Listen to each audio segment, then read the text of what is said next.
교회 여러분, 오늘 저는 의의 무기로 하나님께 드리라 하는 제목으로 오늘 말씀 좀 나누고자 합니다.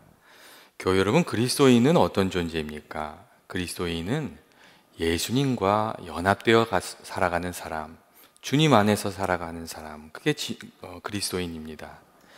예수님께서 나는 포도나무여 너희는 가지라 말씀하신 것처럼 예수님과 연결이 되어서 살아가는 존재가 그리스도인이고, 그 마음에 예수님을 모시고 또 길과 진리가 되시는 예수님을 따라가는 삶을 살아가는 사람이 그리스도인입니다.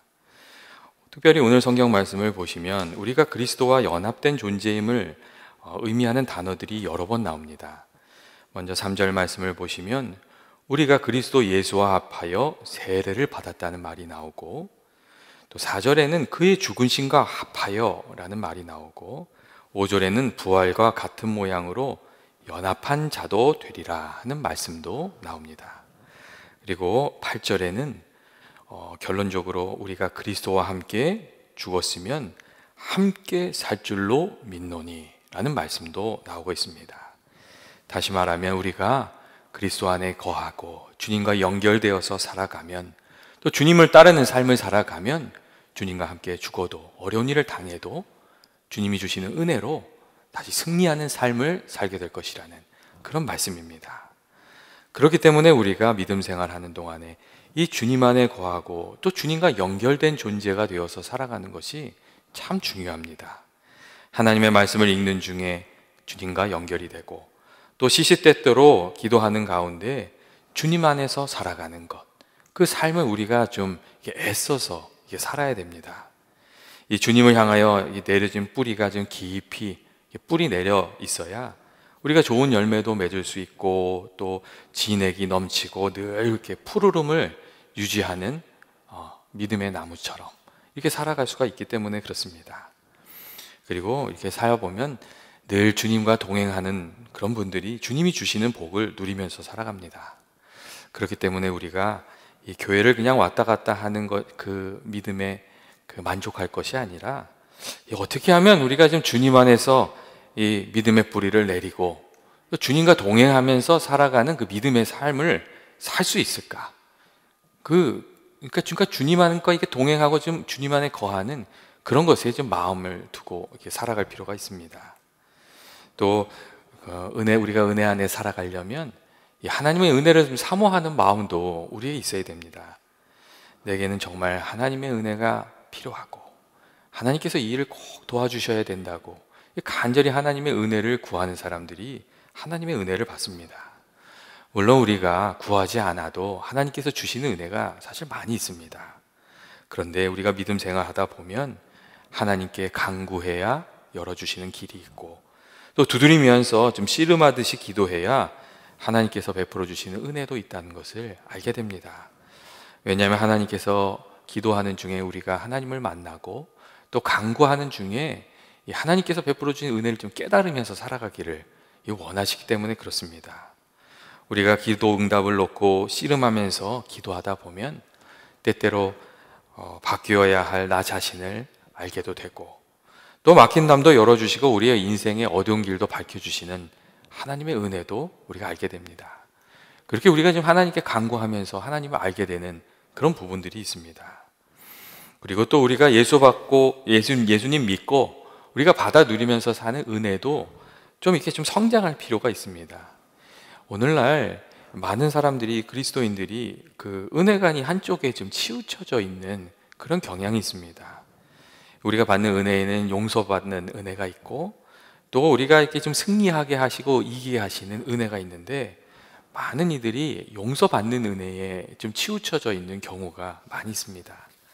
은혜라고 하면 대부분 깨어지고 상한 모습으로 하나님께 나오는 그런 모습만 이렇게 생각을 합니다. 그래서 깨지면 회개하고 잘못하고 나면 회개하고, 이건 참 잘합니다. 어떤 이는 이 젊은 시절 다 허랑방탕하게 하나님께서 주신 인생을 낭비한 이후에 하나님께 돌아옵니다. 물론 그렇게 해도 하나님께서 받아주시고 은혜 주시고 또 남은 인생 주님을 위해서 살라고 기회도 주십니다. 그런데 우리가 그렇게 용서받는 은혜로 알고 살아가면 거기엔 좀 문제가 있습니다. 우리가 예수 십자가로 용서받는 은혜를 누렸다면 그 은혜에 대한 감사를 가지고 이 좀 하나님의 사람으로도 살고 또 하나님의 뜻도 좀 이루어드리고 또 섬기고 승리하는 그 은혜의 삶도 좀 살아야 되기 때문에 그렇습니다. 매주일 교회에 와서 한 주간 되돌아보면서 회개하고 새 사람이 돼서 한 주간을 또 새롭게 살아가는 것도 참 중요합니다. 그런데 한 주간을 열심히 믿음 가운데 살고 그렇게 살 수 있도록 하나님께서 도와주신 은혜에 감사하면서 예배드리는 것, 그게 사실 더 귀한 예배라고 또 성숙한 예배라고 또 말씀을 드릴 수가 있습니다. 하나님 아버지, 한 주간 동안 내 마음을 지켜주셔서 감사합니다. 그리고 그때 주님께서 함께 해주셔서 주님 기뻐하시는 대로 살 수 있게 해주셔서 감사합니다. 우리가 좀 그런 감사의 예배도 드릴 수 있어야 됩니다. 그리고 또 우리가 그렇게 살려고 하면 하나님께서 그렇게 은혜를 또 베풀어 주십니다.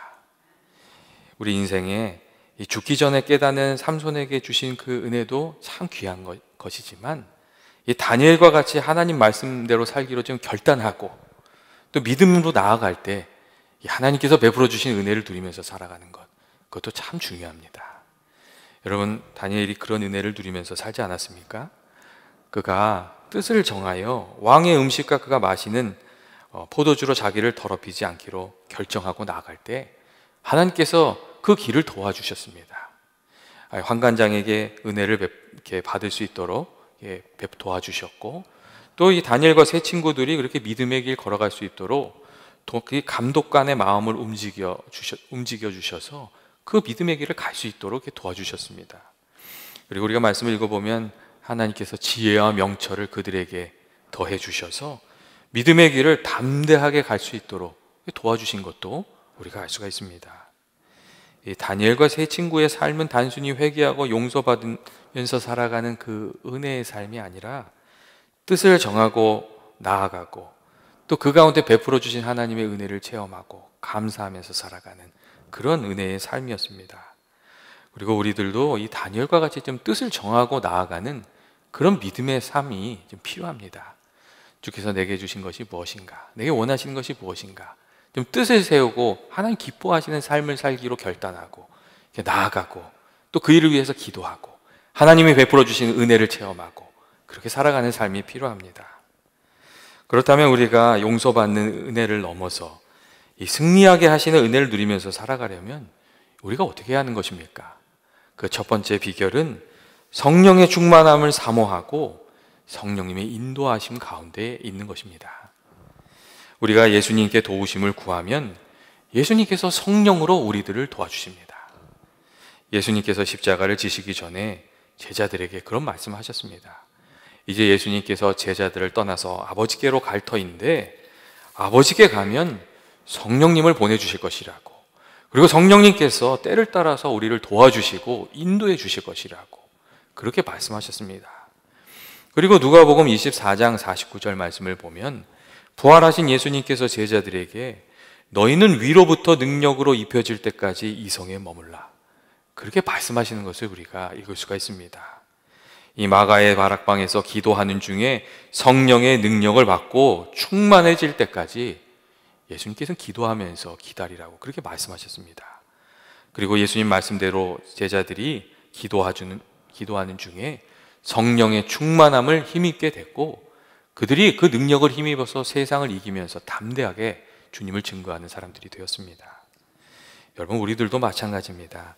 우리가 은혜 안에 승리하는 삶을 살려면 우리가 먼저 기도하고 또 성령님의 도우심을 간구해야 됩니다. 그러면 성령님께서 우리들을 도와주십니다. 먼저 성령님께서 우리 가운데 찾아와 주셔서 우리 가운데 있는 유혹도 좀 이기게 해주시고 또 죄도 이기면서 살아가게 해주십니다. 우리가 이게 성령으로 충만해져야 이 세상 유혹도 좀 이기면서 그렇게 살 수가 있습니다. 우리 삶에 이 죄의 유혹이 사라지는 것은 아니지만 이기면서 살아갈 수 있도록 그렇게 도와주십니다. 오늘 우리가 같이 읽은 14절의 말씀을 보면 죄가 너희를 주장하지 못하리니 이는 너희가 법 아래 있지 아니하고 은혜 아래 있음이라 하는 말씀이 있습니다. 그리고 이 말씀은 우리가 성령의 은혜 가운데 있으면 우리를 흔들려고 하는 그 죄의 유혹도 도전도 이기면서 살아갈 수 있다는 그런 말씀입니다. 사실 우리가 십자가 보혈로 구원을 받았지만 우리 삶에 죄의 유혹도 많고 끈질긴 죄의 도전도 많습니다. 이 사단의 권세가, 죄의 권세가 우리로 하여금 다시금 그 어둠의 권세 아래에 있게끔 하려고 하기 때문에 그런 계속적인 도전이 있습니다. 이 담배 끊는 사람에게는 담배의 유혹이 있고, 술을 끊는 사람에게는 술의 유혹이 있고, 도박하는 이에게는 도박의 유혹이 계속해서 찾아옵니다. 그리고 그런 외적인 허물이 없는 이들에게는 질투로, 원망으로, 낙심하는 마음으로, 불평으로 우리의 마음을 막 흔들어서 하나님의 기뻐하시는 삶을 살아가지 못하도록 그렇게 우리를 흔들어대는 그런 도전들이 찾아옵니다. 그런데 그때 우리가 성령으로 충만하게 되면 그러한 도전들을 우리가 좀 이기면서 그렇게 살아갈 수 있다는 겁니다. 여러분, 물론 처음에는 한 번 이기고 두 번 지는 때도 있습니다.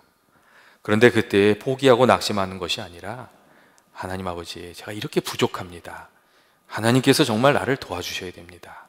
주님이 나를 붙들어 주시고 내 마음과 생각을 지켜주셔서 이기게 해주십시오. 이렇게 더욱 하나님을 붙들고 나아가면 처음에는 한 번 이기고 두 번 지지만 나중에는 한 번 이기고 한 번 지고 나중에는 더 많이 이기고 한 번 지게 됩니다.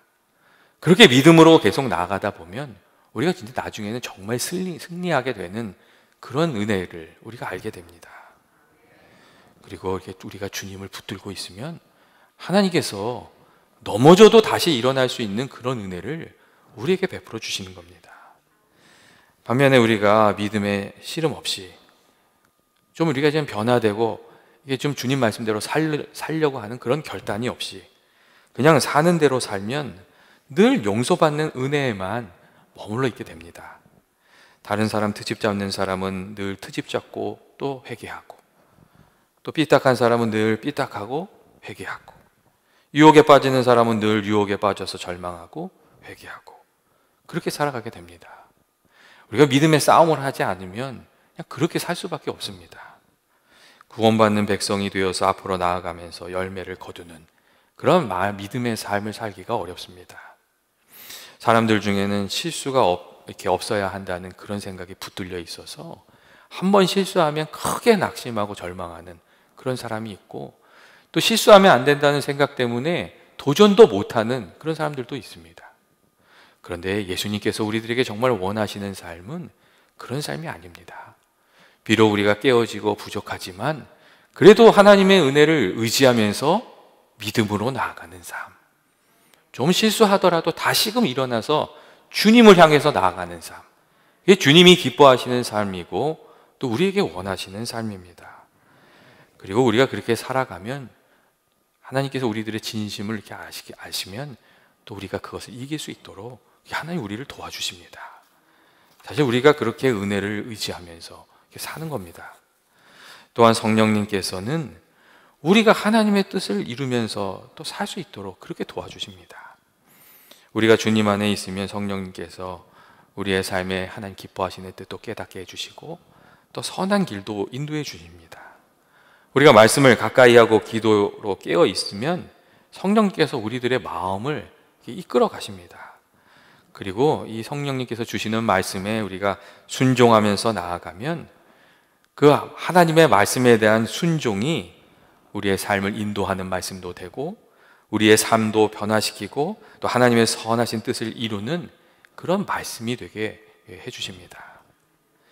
언제나 문제는 우리가 하나님께서 주신 그 자유의지를 가지고 하나님의 말씀에 순종할 수 있느냐 없느냐 하는 거기에 있습니다.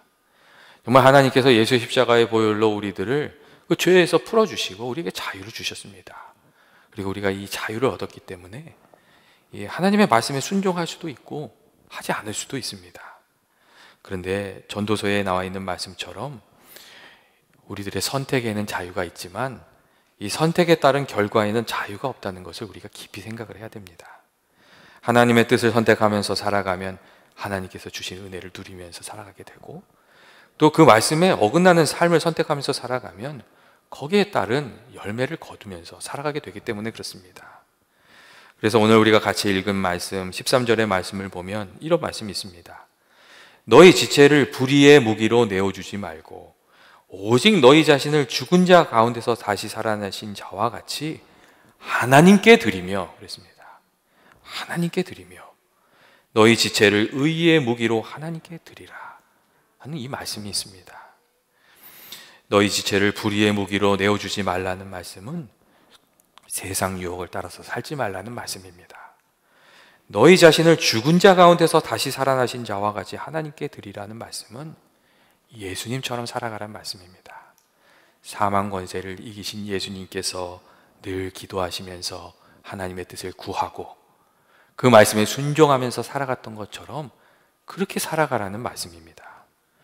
그리고 너희 지체를 의의 무기로 하나님께 드리라는 말씀은 이 세상에 허황된 일이 아니라 정말 하나님이 기뻐하시는 일을 위해서 나 자신을 좀 드리면서 하나님 기뻐하시는 일을 이루면서 좀 살아가라는 그런 말씀입니다. 그리고 우리가 그렇게 우리 자신을 하나님께 드리면서 살 때 우리가 악을 이기면서 살게 되고 또 하나님이 기뻐하시는 일도 이루면서 그렇게 살아가게 되는 것입니다. 하나님의 뜻에 이렇게 자꾸 나를 맞추고 또 하나님께 드리고 이렇게 살아가면 하나님 주신 은혜가 있습니다. 그 은혜 가운데 먼저 내 마음이 하나님 나라가 됩니다. 우리가 정말 하나님께 우리 자신을 드리면서 살면 우리 마음 가운데 하나님께서 주시는 평강이 임하게 되고 또 담대한 믿음이 생기게 되고 또 하나님께서 함께 하신다는 그 확신도 가지고 살아가게 됩니다. 그리고 그렇게 살아가다 보면 우리들이 거해 있는 곳이 또 하나님 나라가 됩니다.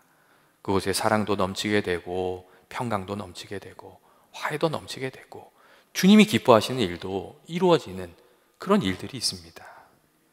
반면에 우리가 세상 유혹에 우리 자신을 내어주면서 살면 그 순간순간은 좀 편안한지도 모르고 또 그때는 좀 좋을지도 모르지만 어느 순간 그 마음의 평강이 사라지고 구원받은 우리들도 세상 유혹에 끌려다니면서 이게 살아가게 됩니다. 여러분, 하나님과 세상 사이에 중간지대가 없습니다. 우리가 의의 병기로 사용되지 않으면 불의의 병기로 사용이 되고 하나님께서 기뻐하시는 일을 하지 않으면 하나님이 기뻐하지 않는 일을 하면서 살아가게 되어 있습니다. 때때로 사람들 중에 나는 자동차 운전을 하면서 핸드폰도 잘 쓸 수가 있어, 이런 마음을 가지고 운전하다가 막 이렇게 텍스트도 보내고 그러다가 이제 사고도 막 내고 그런 사람들이 있습니다. 우리가 살아가면서 함께 할 수 있는 일이 있고 함께 할 수 없는 일이 있습니다. 되는 것 같지만 절대로 함께 할 수 없는 일들이 있습니다. 그 중에 하나가 하나님을 섬기면서 세상을 따르는 일입니다. 여러분, 그 일은 같이 할 수가 없습니다.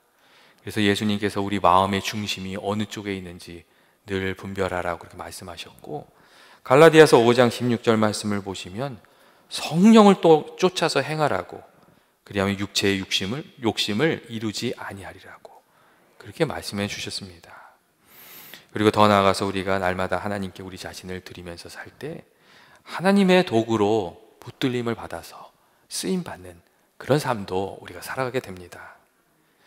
우리가 가지고 있는 것을 하나님께 드리면 그것을 하나님께서 귀하게 사용하셔서 하나님의 일을 이루십니다.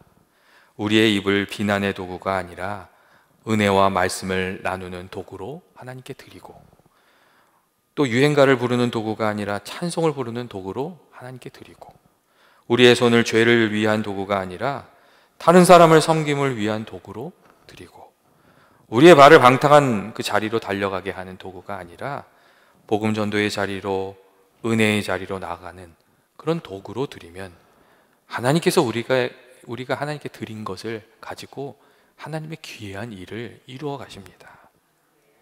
이렇게 우리가 우리 자신을 하나님께 드릴 때 내 안에, 우리 가정에, 우리 교회에 하나님의 나라가, 하나님이 함께 하시는 그 은혜가 임하게 됩니다. 하나님께서 때때로 우리 마음 가운데 긍휼의 마음을 주실 때가 있습니다. 불쌍히 여기는 마음이잖아요. 지금 불쌍히 여기서 그 사람을 섬길 수 있도록 그렇게 인도해 주시는 그런 때가 있습니다. 근데 거기에 순종하면서 나아가면 우리를 사용하셔서 또 사람의 생명을 살리는, 위로하는 그런 일을 이루십니다. 또 하나님께서 어떤 때는 우리들의 마음 가운데에 이것은 좀 했으면 좋겠다 하는 선한 마음을 주시는 때가 있습니다. 근데 그때 또 우리가 그 일을 위해서 나서면 하나님이 우리를 통해서 그 선한 일이 이루어지게 하십니다. 하나님께서 그렇게 우리를 사용해 주십니다. 우리가 이렇게 하나님께 우리 자신을 드릴 때마다 하나님께서 우리를 붙들어서 하나님의 뜻도 이루게 하시고 우리들의 삶 속에 귀한 열매도 맺게 하시고 그렇게 우리를 사용해 주십니다. 이 제주도의 그 서귀포에 가면 법한교회라는 이 역사가 100년이 된 교회가 있습니다. 그리고 그 교회에는 그 강한준 씨란 분의 스토리가 있습니다. 일제시대 때 이 강한준 씨가 그 동네에 살았는데 너무 살기가 어려웠다고 합니다. 그래서 그때 그 하와이에 가서 그 사탕수수 밭에서 일하는 노동 이민을 가신 거예요. 그분이 가셨어요. 우리가 잘 알지만 그 하와이에서 사탕수수밭 초창기에 오셨던 분들 굉장히 고생 많으셨잖아요. 근데 그분의 거기 하와이에 와서 있는 동안에 예수님을 만나게 됐대요. 그리고 예수님을 만나고 이제 예배를 드리고 하는 중에 마음에 부담이 생긴 거예요. 어떤 부담이 생겼냐면 나는 예수님을 만나서 참 좋은데 구원받게 되었는데 우리 고향에 있는 우리 가족들은 어떡하나, 또 그곳에 있는 사람들은 어떡하나, 그런 마음에 이게 부담이 생기더래요. 그래서 그분이 한참 고민을 하시다가 거기 정말 사탕수수 밭에서 피땀 흘려 벌은 돈 240원을 고향으로 보냈대요. 그래서 세워진 교회가 이 법한교회라는 교회이고, 그래서 그 가족과 그 동네 사람들이 다 예수 믿게 되었다는 그런 이야기가 있습니다. 때때로 하나님께서 우리들에게 선한 마음을 주신 때가 있습니다. 근데 그 마음을 가지고 우리가 섬기면, 정말 사랑의 사람으로 살아가게 되면 그것을 통해서 하나님이 정말 귀한 은혜의 역사들을 이루어 가십니다. 내 안에 이루어 주시고, 또 우리 가정에 이루어 주시고, 또 우리 교회에도 이루어 주시고, 그리고 그렇게 또 시대도 세상도 바꾸어 가십니다. 교회 여러분, 하나님께서 우리들에게 때때로 이렇게 좀 내놓으라고 그렇게 하실 때도 있습니다. 그때에 주님이 기뻐하시는 마음으로 이렇게 우리 자신을 드리게 되는 그런 은혜의 역사도 있게 되시길 주의 이름으로 축원드립니다. 교회 여러분, 우리가 그리스도인된 우리들이 이렇게 어떻게 사는 것이 잘 사는 거겠습니까? 오늘 말씀에 있는 것처럼 우리 자신을 죄의 도구로 내어놓는 것이 아니라 의의 병기로 옳은 일에, 선한 일에, 하나님 기뻐하시는 일에 좀 도전도 하고 또 헌신도 하면서 그렇게 살아가게 되는 저와 여러분 되시기를 주의 이름으로 축원드립니다. 사랑과 은혜 많으신 하나님, 저희가 늘 하나님 안에서 살아가는 그 믿음의 사람들이기를 원합니다. 저희들 마음과 생각을 늘 성령으로 지켜주시고, 특별히 주의 선하신 뜻을 저희가 늘 분별하여 알게 해주셔서 그 뜻에 순종하며 우리 자신을 드리며 주의 뜻을 이루며 살아가는 저희 모두가 되게 하여 주옵소서. 또 섬김의 길을 가는데 주님께서 성령으로 도와주셔서 주님 주시는 은혜로 승리하면서 살아가는 저희 모두가 되게 하여 주옵소서. 예수님의 이름으로 기도합니다. 아멘.